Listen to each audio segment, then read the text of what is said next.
አሁን የምናልፈው ደግሞ ወደ እሁድ መዝናኛ ዜናችን ነው። በሳምንቱ ውስጥ ከሀገር ውስጥ ከውጪ ምን ወሬዎችን አገኘን? ስለዚህ የወሬው መጀመሪያ የኔ ይሆናል ማለት ነው። የስዕል ዜና ይሆናል። እቁ የሱዳን ሰዓሊ ዶክተር አብዱራህማን መሐመድ ሻንጋል ሰሞኑን በላፍቶ ሞል የስዕል አውደ ርዕዩን አቅርቧል። የስዕል አውደ ርዕዩ ዋና ዓላማም የሁለቱን ሀገራት በስነ ስዕል ማሳሰር እንደሆነም ተነግሯል። ከዚህ ቀደም እንግዲህ በተለያየ ጊዜ የሀገራችን ሰዓሊያን ወደ ሱዳን አቅንተው በተለያዩ ጊዜ ስራዎቻቸውን ማቅረባቸው ይታወሳል። ለመሆኑ የአብዱራህማን መሐመድ ሻንጋል የስዕል አውደ ርዕይ ምን ይመስላል የሚለውን ናሆም ታደሰ ተከታትሎታል።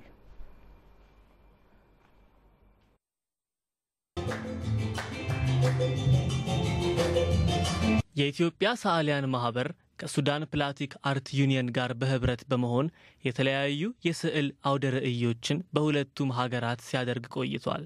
ይህን ሂደት በመቀጠል ባሳለፍነው አርብ ከሱዳን ታዋቂ ሰዓሊያን አንዱ የሆኑትን ዶክተር አብዱራህማን መሐመድ ሻንጋልን ወደ ኢትዮጵያ ጋብዞ በላፍቶ አርት ጋለሪ የስዕል አውደ ርዕያቸውን ለታዳሚያን አሳይተዋል። አውደ ርዕዩ በደፈናው በጣም ጥሩ ነው። ቦታውም እንደዚህ አይነት አውደ ርዕዮችን ለማሳየት ምቹ ቦታ ስለሆነ ስዕሎቹ በጥሩ ሁኔታ እየታዩ ነው። ሁለተኛ ደግሞ የሁለቱን ሀገራት ባህል ለማወራረስ ነው። በኢትዮጵያ እንዲህ አይነት አውደ ርዕይ ሳዘጋጅ ለስድስተኛ ጊዜ ነው። ከኢትዮጵያውያን ሰዓሊዎች ጋር ያለኝን ልምድ መለዋወጥ ያስደስተኛል። አብዛኞቹ ስዕሎች በመኖርና ባለመኖር በዓለማችንና በህዋ ላይ ያተኮሩ ሲሆን የጥንቱን የኑቢያውያንን ጥበብ ለዘመናዊ የስነ ስዕል ፍልስፍና መልሶ ማቅረብ ላይ ያተኮሩ ናቸው። አውደ ርዕዩ በጣም ቆንጆ ነው። የሚገርሙ ስብስቦች ነው ያሉበት። ስፔሻሊ እዚህ በእንጨት የተቀረጹትን በጣም ወድጃቸዋለሁ። በተረፈ ደግሞ ይሄ ሰዓሊውን ከዚህ በፊትም አውቀዋለሁ። ኖርማሊ ይሄ የመጀመሪያ አይደለም። ከዚህ በፊትም መጥቶ ያዘጋጀውን አውደ ርዕይ አይቼው አውቃለሁ። የስዕል አውደ ርዕይና በጣም ደስ የሚል ስራዎች ነው የሚሰራው። ይሄን ይመስላል። በጣም ጥሩ ነገር አይቼበታለሁ። በእርግጥ ሁለቱን ሀገሮች ለማስተሳሰር በጣም ጥሩ አጋጣሚ ይመስለኛል። ምክንያቱም ከዚህ በፊት የኛ ሀገር ሰዓሊዎች እዛ ሄደው የስዕል ኤግዚቢሽን አድርገው እንደነበር አውቃለሁና አሁን ደግሞ በተራው ከሱዳን እሱ መጥቶ ይሄንን በማድረጉ የሁለቱ ሀገር ትስስር የበለጠ እየጨመረ እንዳለና የባህልም ልውውጥ እያደረግን እንደሆነ የሚያሳይ እንደሆነ ተረድቻለሁና በጣም ጥሩ ነው ብዬ አስባለሁ። በዝግጅቱ የሱዳን ባህላዊ ተወዛዋዦች በውዝዋዜ የታጀበ የሀገራቸውን ሙዚቃ በማቅረብ ለአውደ ርዕዩ የመጡትን ታዳሚያን ዘና ሲያደርጉ ቆይተዋል።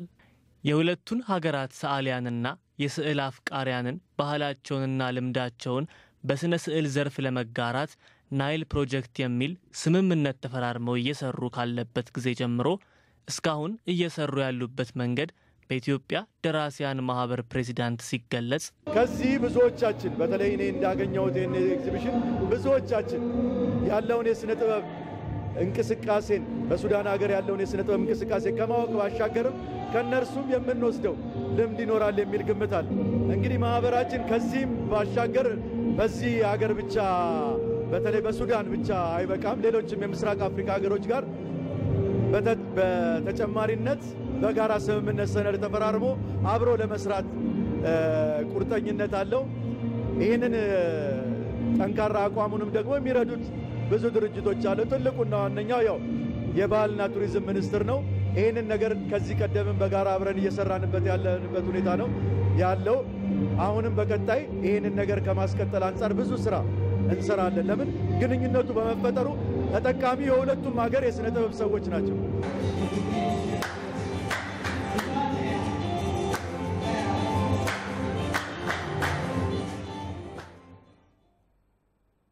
ወደ ተከታዩ የእሁድ መዝናኛ ወሬያችን ስናልፍ የአዲስ አበባ ዩኒቨርሲቲ የመልቲ ሚዲያ ቲያትር ድህረ ምረቃ ተማሪዎች ባሳለፍነው ሳምንት ውሸት እንሰራለን የተሰኘ ቲያትር በ5 ኪሎ ድህረ ምረቃ አዳራሽ አቅርበዋል።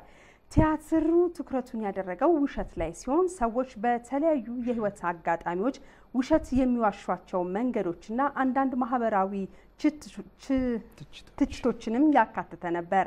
መልቲ ሚዲያ ቲያትር አዲስ አበባ ዩኒቨርሲቲ በቅርቡ የጀመረው የትምህርት ዘርፍ ከተለመደው የቲያትር አሰራር ለየት የሚያደርገው ሁሉንም ሚዲያዎች መጠቀሙና ተመልካቾችንም አሳታፊ ማድረጉ ነው። ውሸት እንሰራለን ቲያትርም እነዚህ ሁሉ ያካተተ ሲሆን በምን ያህል ተሾመ ተደርሶ በተካልኝ ገብረ ሚካኤል የተዘጋጀ ነው። ብሩክ እንዳለ እንደዘገበው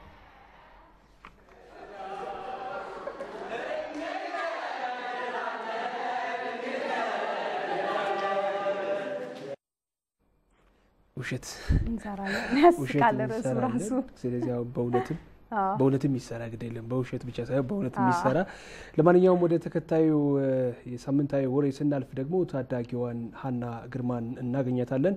ታዳጊዋ ድምፃዊት ሀና ግርማ ባሳለፍነው ሳምንት የሙዚቃ ዝግጅቷን በጣሊያን ባህል ማዕከል አቅርባለች። ዝግጅቱ የመጀመሪያ አልበሟን መመረቅ አስመልክቶ የቀረበ ነበር። በርካታ ታዳሚያንም እንግዲህ ያቀረበችውን ዝግጅት በጣሊያን ባህል ማዕከል ተገኝቶ ተካትሎታል ማለት ነው። ዝርዝሩን ናፍቆት ትግስቱ እንደሚከተለው ታቀርበዋለች።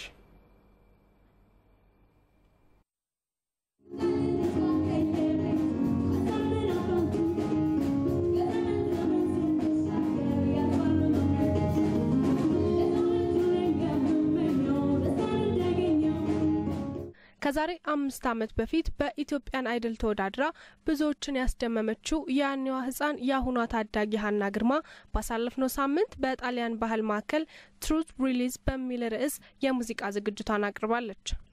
የሙዚቃ ድግሱ ሀና በቅርቡ የለቀቀችውን ትሩዝ ወይም እውነት የተሰኘውን አልበሟን ለማስመረቅ ታስቦ የተዘጋጀ ነው። በእለቱ ሀና በርካታ ስራዎቿን ለታዳሚያን ያቀረበች ሲሆን በተለይም ደግሞ እሷ የምትታወቅበትና ሀገራችን ላይ እምብዛም ያልተለመደው የኦፔራ ስልት አጫዋቷ ብዙዎችን ያስደነቀ ነበር።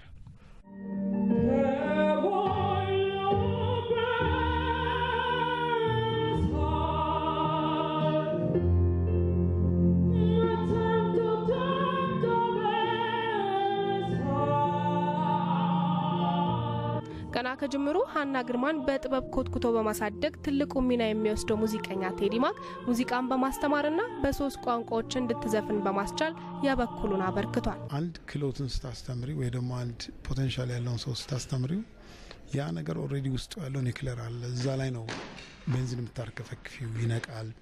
ቶሎ የምትሰጪውን ነገር ይማራል። ደግሞ በዚህ በልጅነቱ የያዘችው ነገር ላይ ነው ብዙ ነገሮች ማድረግ የምችለው እና ስለዚህ አሁን ለሷ እንግሊዘኛ ቁጭ ብዬ እንኳን ለማሳየት ብዙ ነገሮች ታያለች። ግን አት ዘ ሴም ታይም አክሰንቶች፣ አነጋገሮች፣ አዘፋፈኖች እንዴት አድርጋ ያንን ነገር እንደምትገልጸው ለማስረዳት በጣም ብዙም አንዳንዴ ኦፍ ኮርስ የሚከብድ ነገሮች ይኖራል። ግን በብዙ መንገድ ግን ያው ለሷም ቀሎላት አይዲያውም ውስጡ ኦልሬዲ ቢልድ አፕ ስለሆነች ወዲያው የመቀበል ችሎቷ ከፍ ያለ ነው።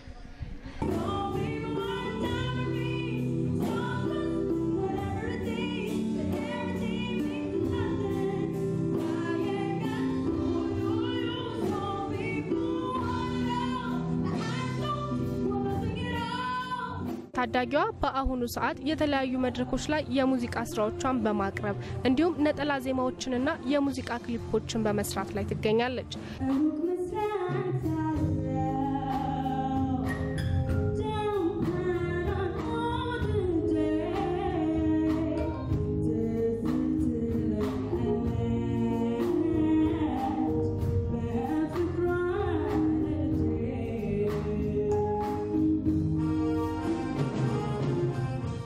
አንድ ነገር ሁሉ ጊዜ ፕራክቲስ ስታረጊ ለማወቅ ጉጉት ሲኖርሽ ፐርፌክት ሆኛለሽ።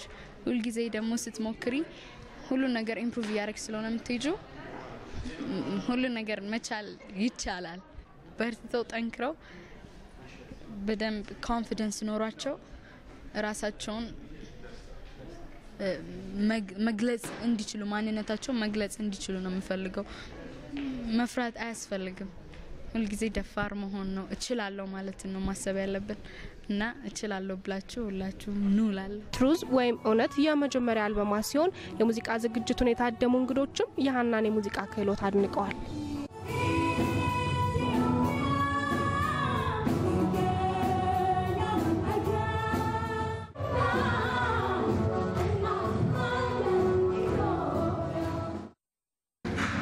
በነገራችን ላይ ህፃን ነበረች፣ አሁን በደንብ አደገቻል።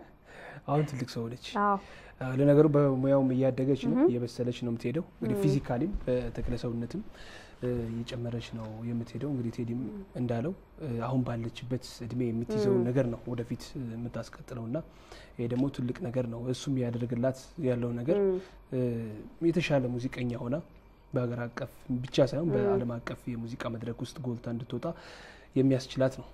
አዎ በነገራችን ላይ እኔ እዚህ ላይ ምን ሐሳብ አለ መሰለ ተጨማሪ ሀና በተወዳደረችበት ሰዓት ታስታውስ እንደሆነ ኢትዮጵያ ብሮድካስቲንግ ኮርፖሬሽን ከነበሩት ፕሮግራሞች ውስጥ አንደኛው የአይዶል ፕሮግራም ላይ ነበር የምትወዳደረውና እንደዚህ ከአይዶል የሚወጡ ልጆች ትልቅ ደረጃ መድረስ ይችላሉ። ለምሳሌ አሜሪካን አይዶል ላይ ዛሬ ትልቅ ደረጃ ይዘው የምናያቸው እነ ጄኒፈር ሁድሰንን የመሳሰሉ ትልልቅ ድምጻያን መሆን የቻሉ ሰዎች መውጣት ይችላልና ተፈትነው ስለሚወጡ አዎ ጥሩ አጋጣሚ ነውና በተለይ ደግሞ ደስ ይላል።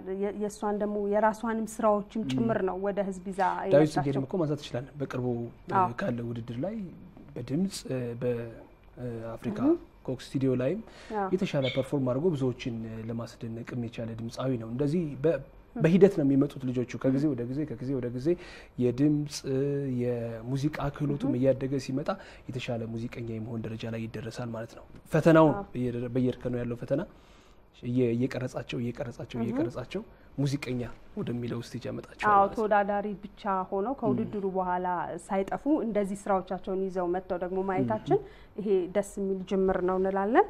ወደ መጨረሻው ወሬያችን እንለፍና ወደ ውጪ ነው የምናልፈው። 89ኛው የኦስካር ሽልማት በ24 ዘርፎች እጩዎችን ይፋ አደረገ ይለናል። ከዚህ ውስጥ ሩት ጨምሮ 8 ጥቁር ተዋናዮች ይገኙበታል። ሰለሞን ገዳ ነው ያዘጋጀው። እነማን ናቸው?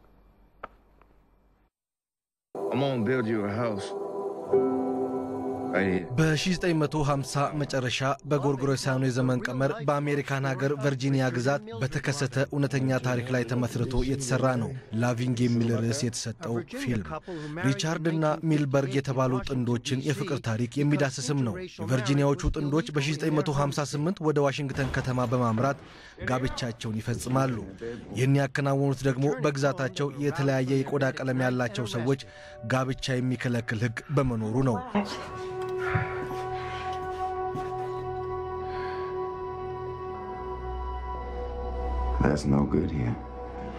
ከዋሽንግተን ከተመለሱ በኋላ ግን ከመኖሪያ ቤታቸው በፖሊስ ተወስደው ለእስራት ተዳርገዋል። ጥንዶቹ የሚኖሩበት ቀጠና ዳኛ ለድርጊታቸው ለ1 ዓመት እንዲታሰሩ አሊያም ለ25 ዓመት ከቨርጂኒያ ግዛት እንዲወጡ ምርጫ ያቀርቡላቸዋል። ጥንዶቹ የቀረበላቸው ምርጫ ተከትሎ ከቨርጂኒያ ግዛት ለቀው ወጥተዋል። ለአሜሪካ ከፍተኛ ፍርድ ቤት ፍቅር ከቨርጂኒያ አንጻር በሚል አቤት በማለታቸው ውሳኔ ተሰጥቷቸው ወደ ቀያቸው መመለስም ችሏል። የኋላ ይህ ውሳኔ ታዲያ በሀገሪቱ ታሪክ አሉታዊ ስሜት የነበረውን የጋብቻ ሕግ ለአንዴና ለመጨረሻ እንዲቀየር ግድ ያለ መሆኑ ነው የሚነገረው። በወቅቱ የነበረውን የዘር መድሎ ባመላከተው ፊልም ላይ የተወነችው ደግሞ ትውልደ ኢትዮጵያዊቷ ሩት ነጋ ናት።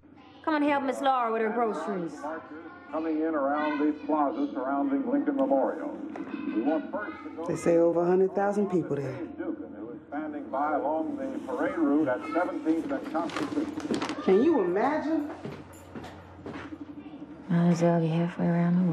በ1982 በአዲስ አበባ ከተማ የተወለደችው ሩት ነጋ ላቪንግ ፊልም ላይ ባሳየችው ብቃት ከአንድ ወር በኋላ በሎስ አንጀለስ ከተማ ለሚካሄደው 89ኛው የኦስካር ሽልማት በምርጥ መሪ ሴት ተዋናይነት ዘርፍ ታይታለች። I think the energy, the ideology, the spirit of this story is completely universal, you know. እንደማስበው በውስጡ ያለው ኃይል ርዕዮተ ዓለምና መንፈስ ዓለም አቀፋዊ ነው ታሪኩ። ታውቃለህ፣ ለዛ ነው ሰዎችን የሚማርከው። ይህን ለመጫወት የግድ አሜሪካዊ መሆን አይጠበቅብህም። ይህ ታሪክ ዓለም ሊኮራበት የሚገባ ነው። ሩትን ሜሪል ስትሪፕስ፣ ኢማን ስቶንና ናታሊ ፖርትማን ይፎካከሯታል። በ24 ዘርፎች በርካታ ፊልሞች በእጩነት የቀረቡ ሲሆን ላላላንድ የተሰኘውና የሙዚቃ ይዘት ያለው ፊልም በ14 ዘርፎች በመታጨት በ1951 ኦል አባውት ኢቭ እና በ1998 በታይታኒክ ተይዞ የነበረውን ክብር ተጋርቷልም። I got the bullets. Yes. You've never seen it. I've never seen it. ትውልደ ኢትዮጵያዊቷ ሩት ነጋ ከዚህ ቀደም ሺልድና ፕሪቸር በተሰኙ ተከታታይ የቴሌቪዥን ፊልሞችና በዋርክራፍትና በሌሎች ፊልሞች ላይም ተውናለች። በምርጥ ፊልም ዘርፍ ላላላንድና አራይቫልን ጨምሮ 8 ፊልሞች በእጩነት ቀርበዋል። በምርጥ ወንድ መሪ ተዋናይ ዘርፍ ራያን ጎስሊንግ፣ ኬሲ አፍሊክ፣ አንድሪው ጋርፊልድ፣ ቮጎ ማርቲኔዝ እና ዴንዘል ዋሽንግተን ታይተዋል።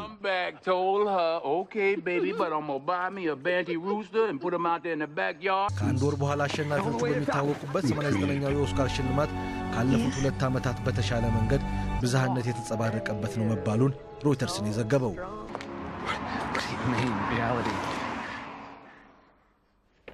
ጥሩ ነው። 10 ጥቁር ተዋናያን በእጩነት ታስታውሽ እንደው አምና በጣም ትልቅ ጭቅጭቅ ነበር። በተለይ የኦስካር እጩ ከተደረገ በኋላ እነ ስሙ ጠፋኝ ብቻ የተወሰኑ ጥቁር ተዋናያን ራሳቸውን አግለው ነበር ከውድድሩ። ምክንያቱም እነ ዊል ስሚዝ ከባለቤቱ ጋር ራሳቸውን አግለው ነበር። ምክንያቱም ብዙዎቹ በእጩነት የቀረቡት ነጮች ናቸው።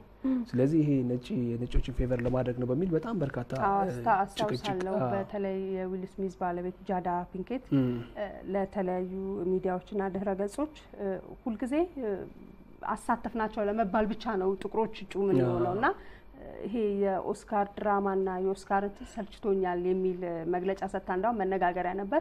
ግን አሁን ሰለሞን ገዳ አለው ብዙሃንነትን ከዛ በኋላ ግን ምን ሆነ መድረክ መሪው አይ እንደዛ አይነት ጥቁር ነው መድረኩ የተመራው። በነገራችን ላይ ውድድሩ ሽልማቱ ሲሰጥ እነሱ ቤታቸው ቀርተዋል። ቤታቸው እንደቀሩ ይሁንና ይሄ ጥቁር ነጭ የሚለውን የዘረኝነት አመል አንቶ እኛም ጥቁር ሆነን የጥቁር ዘረኛ ነው። ነጮቹ በነጭ ዘረኛ ከሆኑ እኛም በጥቁር ዘረኛ መሆን የለብንም።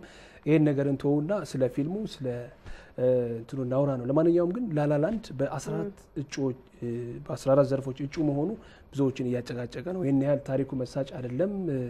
የትወና የታየበትም ያን ያህል የገዘፈ አይደለም። ስለዚህ እንዴት ነው በ14 ዘርፎች ሊታጭ የሚችለው የሚል በጣም በርካታ ጥያቄዎች አስነስተው የኦስካር የእጩነት ዝርዝርም ጥያቄ ውስጥ የከተተ ነው። ሌላው አምና በቀለም ነው፣ ዘንድሮ ደግሞ በፊልም ተገቢነት ላይ ነው ጭቅጭቅ ያለው። ለማንኛውም የሰሞኑ ወሬዎቻችን አሁን እነዚህ ናቸው። እንግዲህ 89ኛውን የኦስካር ሽልማት እንግዲህ ከአንድ ወር በኋላ የምናየው ይሆናል። ወሬዎቻችንን ጨረስን። ተመልሰን እንመጣለን ተመልካቾቻችን። አሁንም ቆይታችሁ ከኢትዮጵያ ብሮድካስቲንግ ኮርፖሬሽን ከእሁድ መዝናኛ ጋር ይሁን። መልእክት አለ ረሳው ምንድነው? ቅድም ተባባልን። ብዙ ጥር ላይ ነው፣ ብዙ ሰርገኞች አሉ ብለው ይዳሩና ለምንድነው ዝም ያልነው ተባብለን ነበር። ስላላሰብኩ ይሆናል እና ረሳሁት። አይሽ እኔ ጉዳይ ቢሆን አረሳውም ነበር።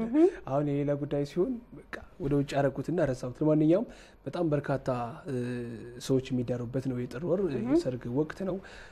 ባልደረቦቻችንም ያገባሉ። 3-4 ባልደረቦቻችን የሚያገባሉ። ለማንኛውም በኋላ እነሱንም እንኳን አደረሳችሁ እንላችኋለን። ግን በአጠቃላይ አሁንም በዚህ በጥር ወር ለሚያገቡ በዚህ በዛሬውም ቀን የትዳራቸውን ለሚፈጽሙ በሙሉ የዜና መዝጊያው በኋላ አንድ ዜማ ብንጋብዛቸውስ? የፍቅር አዲስ ነቃ ጥበብ የተወዳጇን ድምጻዊ እንግዲህ ብዙ ጣፋጭ ሙዚቃዎቿን ለህዝብ ያደረሰች ናት። እሷም ባለቤቷን በሙዚቃ ኢንዱስትሪ ውስጥ ያሉ ነው። በተለይ ደግሞ አሁን በቅርብ የመጨረሻ ካሴቷ ላይ የሆነ ጣፋጭ ደስ የሚል ሙዚቃ ለህዝብ ሰጥታለችና በተለይ ደግሞ ለተጋቢዎች እንደ ትልቅ ምርጫ ነው የሚጋበዘውና የፍቅር አዲስ ነቃ ጥበብን ምስክር የተሰኘው ሙዚቃ ከዜና ኢንትሮአችን በኋላ ገሬ ተጋብዝልናለ። በኢትዮጵያ ብሮድካስቲንግ ኮርፖሬሽን በመዝናኛ ዝግጅት ክፍል ስም ለተጋቢዎች በሙሉ እንኳን ደስ አላችሁ እንላለን።